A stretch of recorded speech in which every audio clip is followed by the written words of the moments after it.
বিশ্বজুড়ে তাপপ্রবাহে বিপর্যস্ত মানুষ। প্রকৃতির এই চরম ভাবাপন্ন পরিস্থিতি হয়ে উঠছে আরো ভয়াবহ। বিভিন্ন দেশে ছড়িয়ে পড়েছে দাবানল। প্রাণহানি ও ক্ষয়ক্ষতির মধ্যেই চলছে আগুন নিয়ন্ত্রণের লড়াই। দাবানল ছড়িয়েছে আরব বিশ্ব, ইউরোপ ও যুক্তরাষ্ট্রে। ইরাকের উত্তরাঞ্চলীয় কুর্দিস্তান প্রদেশে দাবানলের ফলে ক্ষতিগ্রস্ত হয়েছে অন্তত ৬টি গ্রাম। শক্তিশালী বাতাসের কারণে আগুন নিয়ন্ত্রণে আনতে বেগ পেতে হচ্ছে ফায়ার সার্ভিস কর্মীদের। আলজেরিয়ায় বিভিন্ন প্রদেশে ১৮টি দাবানলের খবর পাওয়া গেছে। এর মধ্যে 10টি দাবানল নিয়ন্ত্রণে এসেছে। ২৪ ঘন্টায় লেবাননে ১০২টি দাবানলের কথা জানিয়েছে কর্তৃপক্ষ। তাপমাত্রা বাড়ার কারণে দাবানল ছড়িয়েছে সিরিয়াতেও।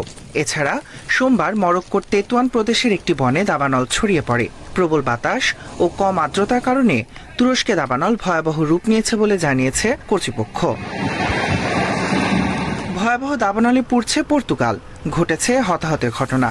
আগুনে পুড়ে গেছে বিশাল আয়তনের বনভূমি ও আবাদি জমি। এই পরিমাণ ২০০৬ থেকে ২০২৪ সালের গড়ের প্রায় ৩ গুণ বলে জানিয়েছে কর্তৃপক্ষ।